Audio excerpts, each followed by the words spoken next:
오늘 아침 하나님께서 우리에게 주시는 말씀은 창세기 41장 45절로 47절까지의 말씀입니다.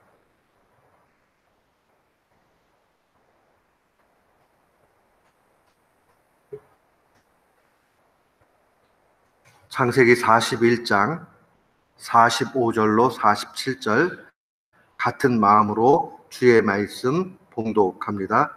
그가 요셉의 이름을 사브낫 바네아라 하고 또 온 제사장 보디벨라의 딸 아스나를 그에게 주어 아내를 삼게 하니라. 요셉이 나아가 애굽 온 땅을 순찰하니라. 요셉이 애굽 왕 바로 앞에 설 때에 30세라. 그가 바로 앞에 떠나 애굽 온 땅을 순찰하니 7해 풍년에 토지 소출이 심히 많은지라. 아멘.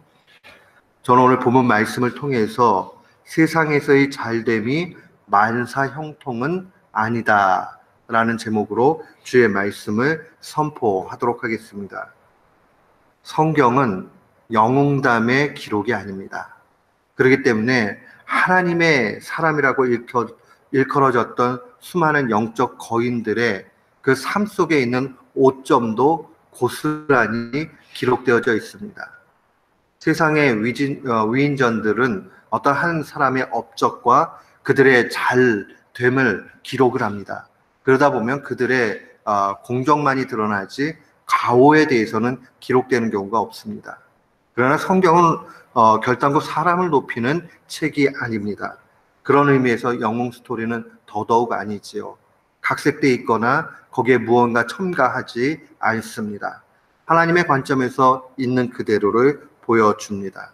그런 의미에서 보면 인간의 죄악상에 대한 기록이다라고 얘기해도 과언은 아닙니다. 다윗 스토리를 보면 밧세바를 자신의 아내로 맞이하기 위해서 강제로 아내를 삼았던, 그리고 간접적인 살인을 범했던 내용들이 고스란히 기록이 됩니다. 솔로몬은 어떻습니까? 지혜의 왕이었고 부귀 영화를 다 누렸던 그런 솔로몬이었지만 그가 중간중간 분명히 우상숭배했던 내용들이 기록이 되어져 있고, 그의 지혜서의 내용들을 보면 모든 그러한 부귀 영화가 헛됨을 고백하고 회개하는 심령이 있다는 것을 보게 됩니다. 하나님의 또 지도자였던 아론은 어떻습니까? 아론 역시도 금송아지 사건을 통해서 얼마나 그가 영적으로 분별력이 없는가 하는 것을 고스란히 보여줍니다. 오늘 우리는 계속 요셉 스토리를 읽고 또 말씀을 받고 있습니다. 요셉 스토리 가운데서도 오늘은 석연치 않은 그의 결혼에 대해서 증거가 되어져 있습니다. 오늘 본문 말씀을 보면 이제 바로 앞에 완전히 꿈을 잘 해석하는 걸 통해서 인정을 받게 되지요. 아직 그 꿈의 내용이 실현되지는 않았지만 그 꿈을 해석한 내용들을 바라보면서 바로는 매우 흡족하게 여깁니다. 그래서 히브리 종, 정말 내세울 것 없는 이 소년이 13년 동안 엄청나게 애굽의 종살이 가운데서 옥에 갇히는 수모 가운데서 어려움을 당했지만은 이제 30세가 되었을 때에 그의 인생의 전환기를 맞이합니다. 그러면서 오늘 본문이 시작이 되죠. 바로는 흡족했어요. 그리고 요셉의 이름을 바꿉니다. 거기 보면 사브낫 바네아라는 말로 기록이 되어져 있습니다. 이집트 말이기 때문에 이 말이 정확하게 어떤 것을 의미하는지 많이 이렇게 알아내기는 어렵지만은, 그러나 많은 학자들이 이것을 연구하면서 이렇게 해석을 합니다. 하나님의 비밀을 드러낸 자다, 이런 의미를 가지고 있어요. 결국 하늘의 지혜를 가지고 있다는 겁니다. 그것이 바로에게 있어서 그 하나님이 정말 우리가 믿는 하나님이냐 하는 것은 논란의 여지가 있지만, 어쨌든 이 무능력한 태양의 신 바로가 이제 또 다른 하나님의 높은 신이 있다 하는 것을 인정하는 정도까지는 이해할 수 있습니다. 그리고 그의 이름을 사브낫 바네아라고 그렇게 칭해 줍니다.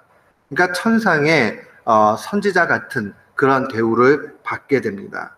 그리고 나서 하나 또 나타나는 것이 뭐냐면 아스낫과 결혼하게 된다는 겁니다. 오늘 아스낫이 어떤 사람이었느냐라고 보면 온이라는 지역의 제사장 보디벨라의 딸 아스날로 기록이 되어져 있습니다. 우리는 여기서 몇 가지를 좀 살펴볼 필요가 있습니다.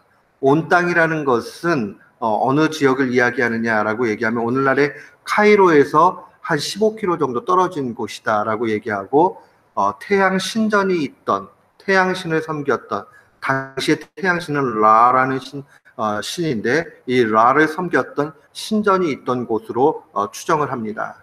그리고 거기에 제사장의 딸과 결혼하죠. 이 얘기를 보면 별로 우리가 좋다라고 볼 수가 없습니다. 하나님은 모르는 사람입니다.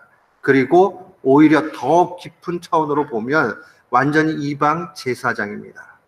이 온 땅의 제사장 보디벨라의 딸과 결혼을 했습니다. 아스낫입니다.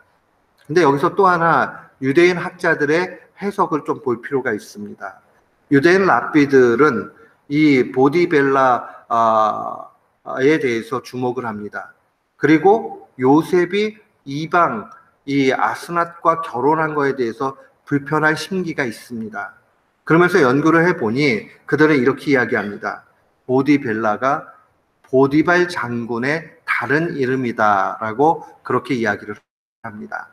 그러면서 이제 자기가 아스날은 직접 자기의 딸이 아니라 입양한 딸이었는데 그 딸을 요셉에게 주는 걸 통해서 요셉이 성적인 범죄자가 아님을 만방에 알렸다 하는 그런 해석을 합니다. 우리가 참고는 할 수 있지만 성경적인 근거를 크게 가지고 있다 보기는 어렵겠습니다. 그러나 우리가 여기서 하나 중요하게 생각을 해야 되는 것이 있습니다. 지금 요셉의 결혼은 이삭의 결혼과는 너무나 다르다는 상황입니다. 우리가요, 여기서 자칫 잘못하면요, 놓쳐버릴 수가 있어요.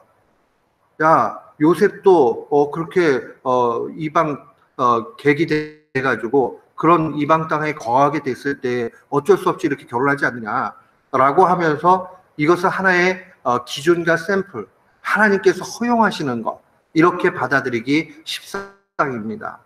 하나님의 말씀 우리에게 명백하게 알려줍니다. 이삭의 결혼하는 방식이 우리의 신앙의 중심이 돼야지 요셉이 기준될 수 없습니다. 이런 부분들을 나중에 후에 묵상해 보면 요셉의 결혼을 하나님께서 크게 인정했다라고 보기 어렵습니다. 요셉이 결혼한 부분들에 있어서 그저 우리가 하나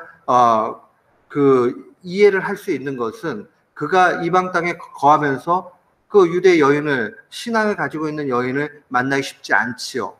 그렇지만 아스낫과 결혼하는 이 사건을 통해서 그는 정략적인 결혼을 했다라고 밖에는 볼 수가 없습니다. 하나님의 말씀은 애굽 왕 바로가 중매를 한 것으로 분명히 기록을 합니다. 그리고 그 제사장의 딸은 굉장히 높은 가문의 여인이었습니다. 세상적으로 승승장구할 수 있는 기반이 마련이 되어 있습니다. 요셉이 성경 어느 곳에서도 이 아스낫과 결혼해가지고 이것이 대단히 영적으로 그에게 좋은 것이 되었다라고 하는 기록 볼 수 없습니다. 하나 우리가 조금 더 좋은 점수를 준다면 이런 이방 여인이 왔음에도 불구하고 요셉이 신앙적인 죄를 짓지는 않았다라는 그거 하나 정도 위로받을 수 있겠지요. 그러나 그것이 온전하지 않습니다. 하나님의 말씀은 요셉이 총리 대신 돼서 성공했다. 또 요셉을 통해서 7년 동안 오늘 47절에 있는 동안에 풍년이 이루어졌다 하는 데 관심이 있지 않습니다. 이러한 상황들 속에서도 하나님이 신실하게 약속을 지키셔서 하나님의 일을 이루어 가시는 것, 그것이 중요합니다. 여기서 우리가 기억을 해야 되는 것은 세상에서 잘 되는 것, 이게 만사형통 언제나 그렇게 볼 수 없다라는 거예요. 하나님이 요셉과 함께 하시면서 하나님의 일을 이루어가고 요셉이 하나님의 손에 붙들 바 되어져 그의 도구가 되었다라는 데 중요합니다. 뒤집어서 이야기를 하면 우리가 세상적으로 내세울 것이 없고 세상에서 성공하지 못해도 하나님과의 좋은 관계와 하나님께서 우리를 사용해 주시고 우리가 하나님을 가까이 할 수 있는 상황들이 된다면 아스낫과 결혼하지 않아도 그것이 더 복되다라고 볼 수 있습니다. 분명히 확신할 수 있는 것은 요셉이 아스낫과 결혼하지 않았어도 하나님은 하나님의 능력을 분명히 드러내 주셨을 것입니다. 조금 더 괜찮다면 이걸 거절했으면 어땠을까 하는 그런 생각도 해봅니다. 쉽지는 않을 수 있습니다. 그러나 하나님의 심정은 그것까지 원하셨을 거라 생각합니다. 사랑하는 성도 여러분, 세상 속에서 우리가 얻지 못했다고 해서 너무 낙심하지 마십시오. 주목받지 못한 사람이 된 것 같이 여겨져도 그것으로 인해서 마음에 실망하지 마십시오. 그거 상관없어요. 하나님과 같이 가는 것이, 하나님이 함께 하시는 것이, 하나님이 나의 머리가 되어주시는 것이, 그것이 만사형통입니다. 세상에 그냥 잘된 것, 이것으로 모든 것 평가하지 않아야 됩니다. 요셉의 결혼에 대한 묵상을 통해서 우리는 이삭의 결혼을 다시 한번 생각해야 됩니다. 이삭은 멀리 유대 여인을 얻기 위해서 하나님께서 은혜로 예비하시고 리브가와 결혼하지 않습니까? 이 일들이 우리 가운데 필요한 것입니다. 멀리 돌아가는 것 같고 미련한 것 같이 보여도 거기에 승리의 길이 있습니다. 우리의 인생이 그리 길지 않습니다. 길어야 100년입니다. 그 시간들 속에서 우리가 하나님을 더욱 가까이 하고 하나님이 나의 주인이 되어주시고 또 주님의 도구가 되는 그런 삶, 거기에 의미 있습니다. 오늘도 이 말씀 마음에 간직하면서 만사 형통을 누리는 우리 모두가 되기를 주의 이름으로 축원합니다. 아멘.